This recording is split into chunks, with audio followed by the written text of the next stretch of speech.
Jean-Baptiste Tipo Mbote. Mbote Ndeko. Vous avez directeur, il y a bureau d'information, il y a Seni, Toye Awa Penza, Potoye Ba, Bandeko Bayeba, Corée du Sud et Boyi, Makambo Tali, machine à voter, surtout à KBC, entreprise au Bino signé qui contrat naïe pour le Makambo Tali, machine à voter. Bolandi Ango, j'espère. Position, il y a Seni, Lelo et Zalini. Merci Ndeko pour la motuna. La lingi koyebisa na bayimboka te Makambo Matali acquisition ya ba matériel électoraux ezali na compétence seule ya commission électorale nationale indépendante.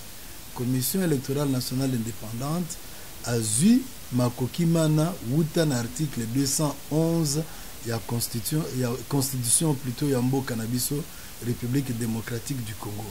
Yango elobi polele te Seni azali chargé pona ko bongisa to ko lengela makambo etali maponomi makambo etali ba opération de vote ba dépouillement pe makambo nyonso ekangami na ba élection ndakisa na 2006 pe na 2011 okomona te na histoire ya ba élection na mboka na biso ezala CEI na 2006 to pe Seni na 2011 ba sombaki ba matériel directement na kosinyaka ba accord na ba entreprise ezalaki ba contrat ya état na état te ezalaki ba contrat signé avec des entreprises bien entendu ba entreprises ezami na ba état à travers le monde ba contrat na ezozala signé en fonction ya cahier de charges oyo Seni azo présenter puis en fonction ya expertise ya compagnie oyo ikoki kopesa na Seni matériel électoraux oyo Seni azali na yango bosenga pona kosala ba maponomi na mboka na biso elingi koloba clairement te ba prise de position nyonso quelle que soit prise de position euta na ambassade euta na état to na nini ezokota penza na ba contrat wana te même na kozonga na motuna oyo yotuni soki na tele wana na ordinateur nanga komona il est écrit na kati ya document tozali ko attribuer na ambassade ya Sud-Corée okomona ikomami que le gouvernement coréen ne détient aucun droit légal pour décourager de force une compagnie privée coréenne à ne pas exporter ses produits. C'est un aspect très important. Il y a document isomi na kati ya lettre yo Jeune Afrique bimisagi ki utina ambassade ya République Sud ya Corée du Sud. Alors, les Cameroun, quand c'est un gouvernement, peut détenir T. Mais déjà, entreprise sera couverte par gouvernement na bango pour tout le monde na kasoki gouvernement y na mboka songolo et memi pe ba homme d'affaires na bango ko risquer péter que Miro système à perdre avantage wana zaranango na gouvernement na. Non, pour la petite histoire, Miro système yepé a fourni ça ba matériel plutôt électoraux na Corée du Sud. Nous avons été 2 fois en formation na Corée du Sud.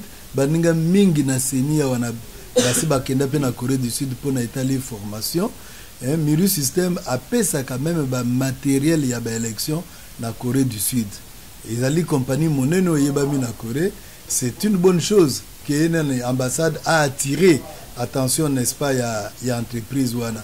Mais gouvernement coréen na lettre ambassade a reconnaître que azali ata na makokité ya kopekisa na Miru système ko fournir ko exporter ba matériel là.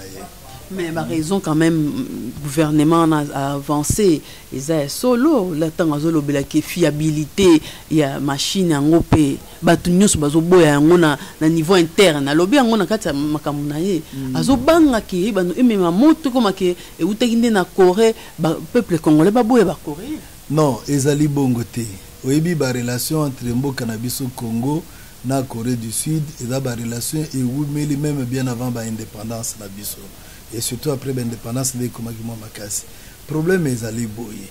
Innovation nyonso ce qui ba memi yango ebendaka toujours problème. Na kopesa yonda kesa mama. Tango tokotsaki ba machine pour to sala enrôlement en 2006 ebendaki toujours les débats qu'on est en train d'assister maintenant. Oh non, machine, il y a même des endroits dans Mboko ba lobaki ke ba machine na ya enrôlement ce côté misapina yo et relaxation ko na sida ou pas. et l'Obama qui vous avez ta commission électorale donc il est partout toyoka kiango.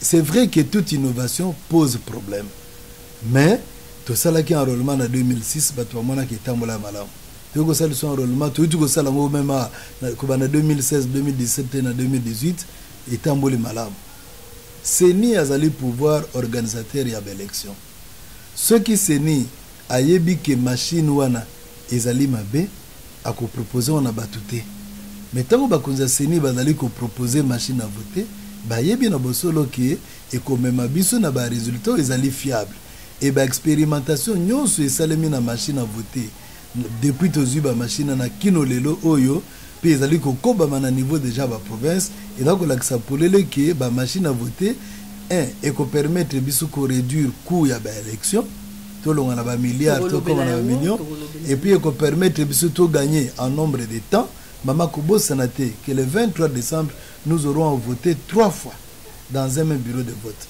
Et en 2011, nous avons eu un bulletin de vote avec 53 pages. Il y a 53 pages. Batouabo Senate Makambo. Le goal est 3 scrutins. Présidentiel, le candidat Bazana Bango Mingite. Mais dans l'élection, déjà, les députés nationaux. Moutounio Salinga comme député.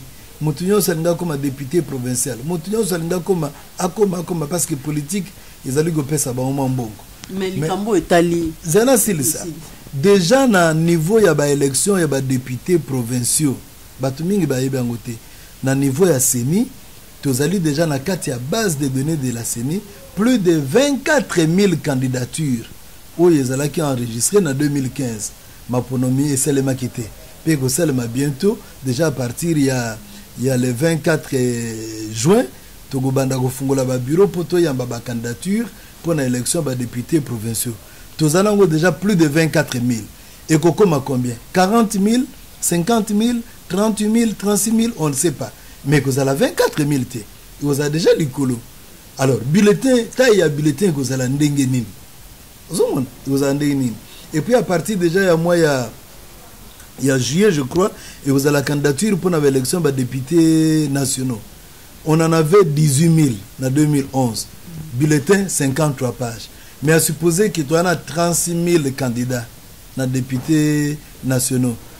Le bulletin de vote vous a double, 106 pages.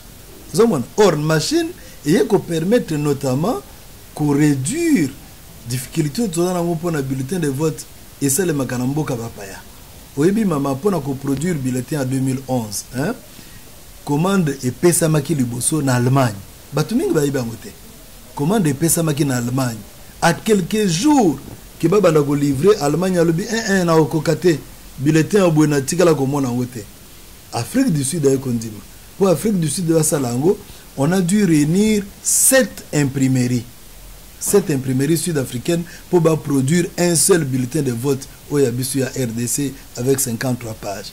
Ce qui est sur place na Congo, aucune imprimerie a produit bulletin de vote en denganate et puis en un temps record et puis confiance et égalité entre bactères.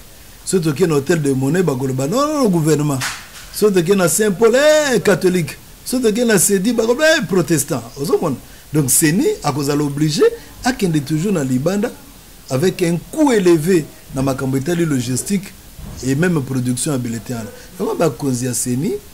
Bakeko kundula idée moko ya kala na Séni depuis l'époque ya M. Abe Malumalu, personnel, que batia la machine à voter, qui est juste un dispositif permettant à l'électeur d'imprimer lui-même son bulletin de vote sur place, in situ, dans le bureau de vote. Machine à voter, et ça vote électronique, machine à vote, nous sommes à l'aide, il y a le logiciel, ezali na kati na yango, eza déjà électronique.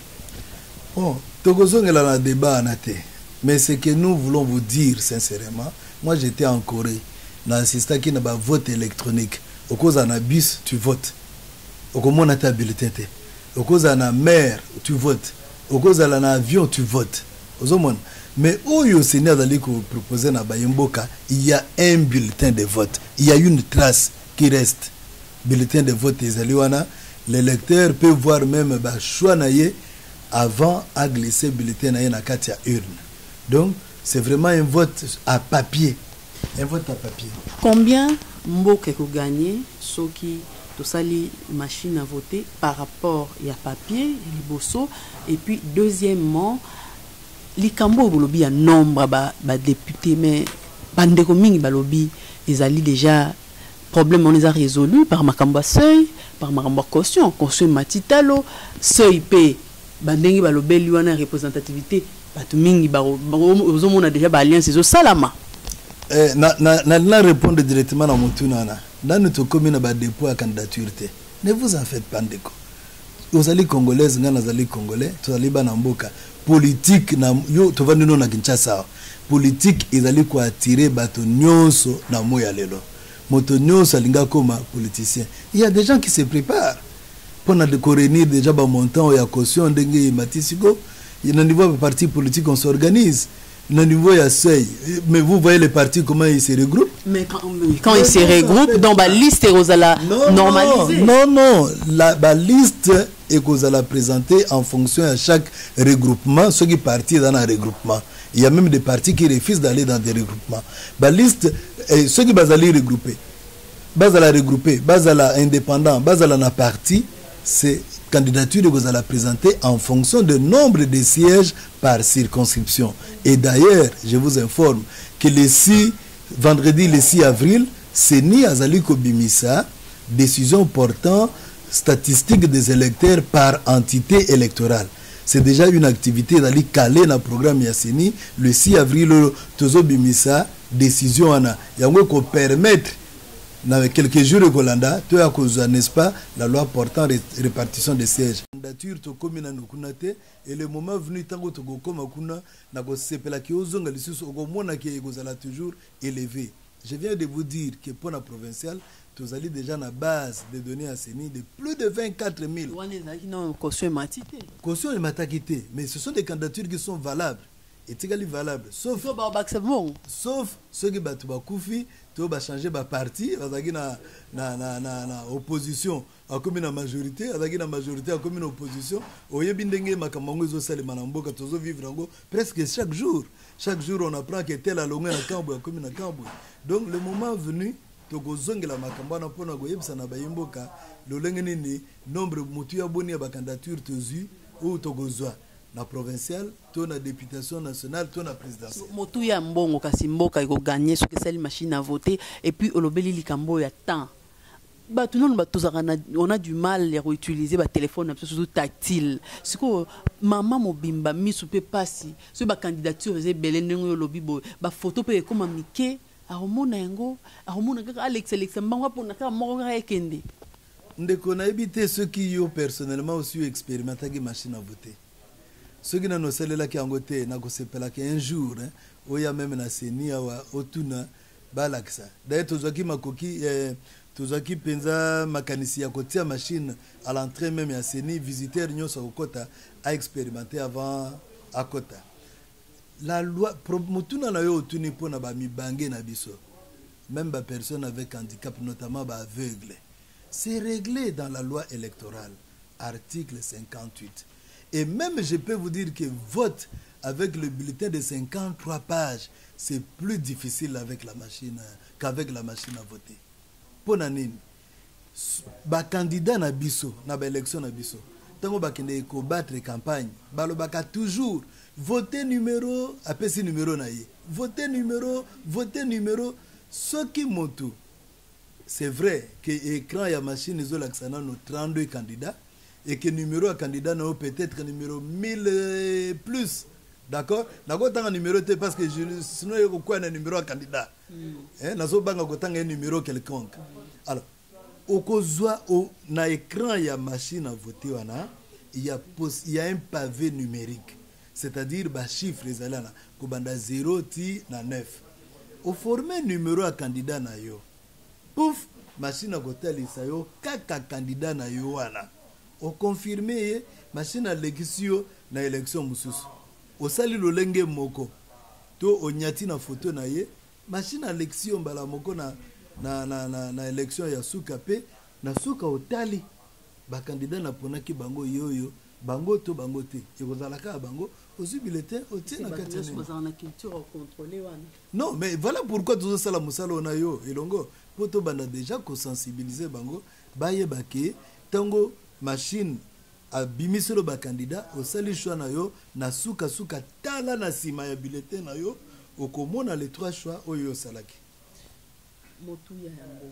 motu ya mbongo na kanisi si ma mémoire ne me trahit pas et l'Obama qui polele na mokonzi ya seni que nous gagnons je crois en termes de millions tokolonga lisu na ba budget ko lisu na ba milliards te et ko kitamuke je crois c'était 432 millions pour tout ça la bascrité nyonso na do Corneille nanga beti monoko soka kei na assemblée ou ba élection a pesi chiffre mususu ba sengezi a pesi chiffre mususu na tout à l'heure kalamingi ta na réunion restreinte pour la élection il y a RDCP a pesi chiffre mususu ba bien certitude même na ba chiffre. Non, il n'y a pas d'incertitude. Ngai personnellement na yebi que il y a une réduction, d'accord?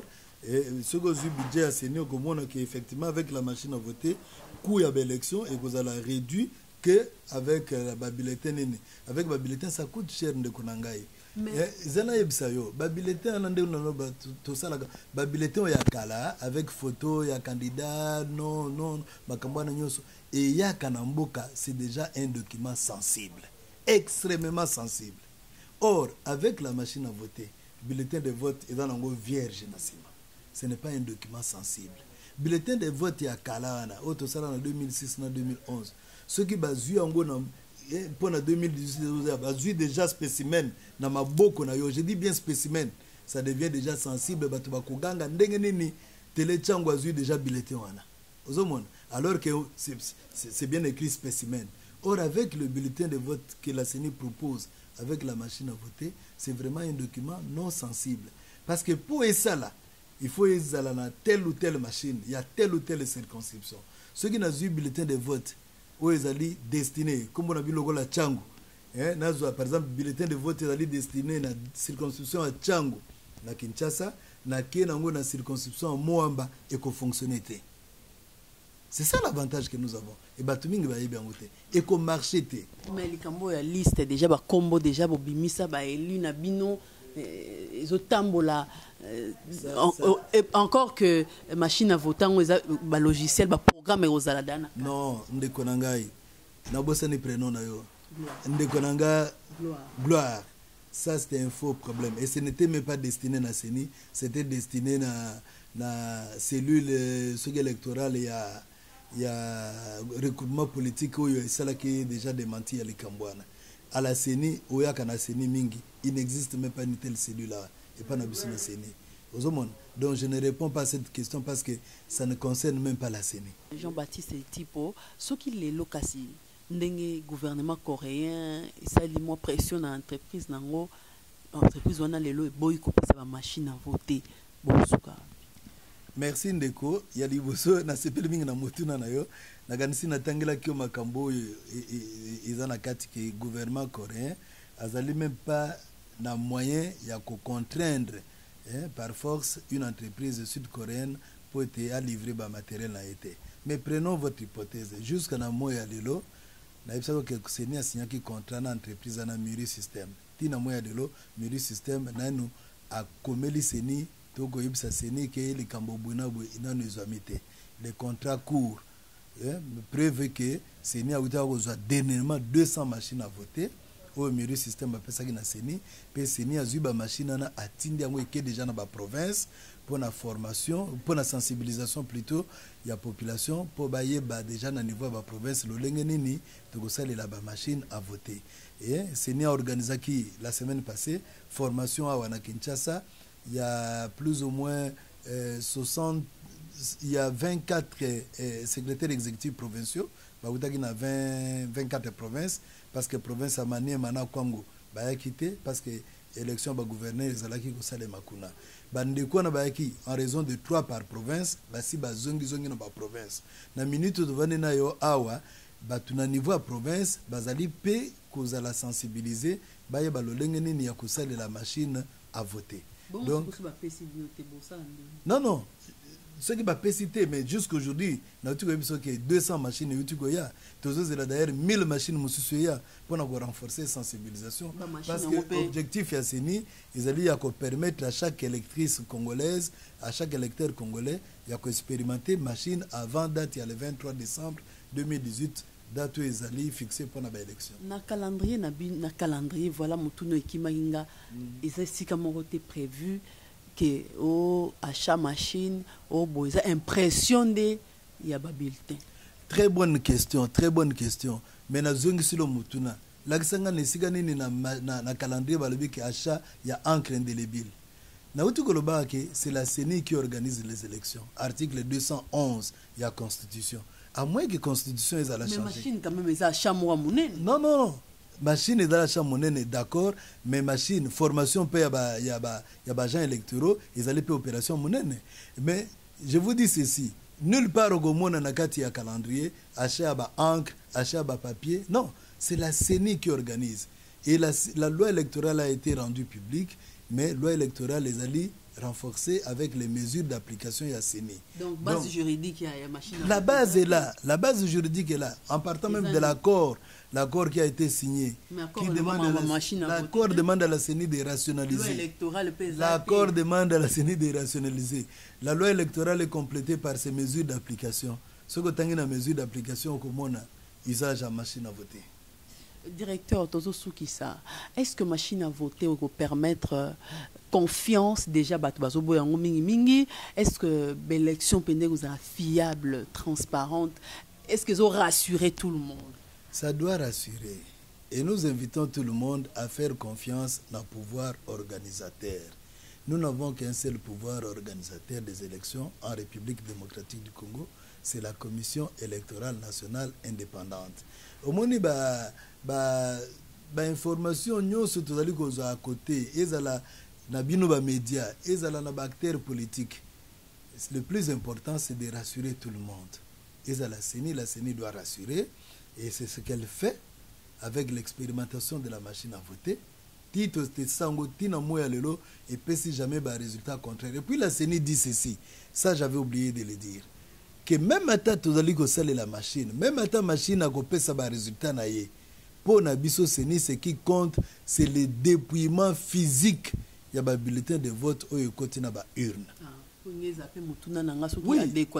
Non, c'est les résultats. Bako compter bulletin moko tina suka. Et la loi dit, aussitôt qu'on termine les opérations de vote, le bureau de vote se transforme en même endroit au bureau plutôt de dépôt. Les résultats sont affichés.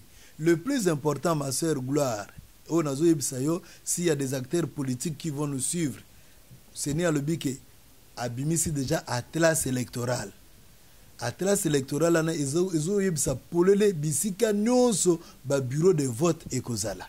Le plus important aux partis, aux règlements politiques, aux candidats indépendants et même à la société civile, de savoir là où il y aura des bureaux de vote et de mettre des observateurs et des témoins dans tous les bureaux de vote. Parce que aussitôt fini, chaque témoin aura la possibilité d'avoir le PV, procès verbal et opération en vote. Et si vous réunissez tous les PV, tricherie et koutanisikane. Si un parti fait un effort, il y a qu'à réunir des procès verbaux, il y a des opérations nyonso, il y a des dépouillements de résultats. Bazuango. Dans toutes les provinces, tricherie et kouta wapi. Beaucoup abandonné l'idée comme Batnius Baza d'accord. Jusque-là, le contrat a été signé. Moi, je ne suis que directeur de communication. Je vous dis ce qui est fait jusqu'aujourd'hui. Donc, le contrat a été signé et ce contrat court. Il n'y a pas un autre contrat jusqu'à ce jour, jusqu'à preuve du contraire. Directeur, Lilo Basuka pour l'émission Bandeko Barotala à travers le monde au ABC Bandeko ni. Lilo Bas bon, il y a ceux qui ont dit pour l'émission à l'élo, il y a Liboso Koyebisa Nabana Mboka basa la confiance na CENI. Parce que ceux qui machine dans la Kimabe, CENI a proposé en côté. CENI a proposé en go président Corneille Nanga alobaki on polele que pour ça na yezali apesa na peuple congolais de bonnes élections. Élections crédibles, élections démocratiques, élections justes, transparentes. Mais, pour tout komanango, et sengeli que ngai congolais, yope congolaise, motu na motu a joué rôle na ye. Ceux qui te bandent déjà côté attention avant l'élection, et vous allez bien te. L'élection, c'est un environnement vraiment ya kimia. Ceux qui te zubis sont ce kimia, unis, mais toujours restant vigilants et attentifs, comme on a l'élection malam. Mais ceux qui te bandent violence avant, environnement déjà, tension et matière avant, ils allaient bien te. Ils allaient signer bien te. Faisons confiance à CENI. CENI a lobby. La machine à voter, nous aurons des élections crédibles. Faisons confiance à la CENI.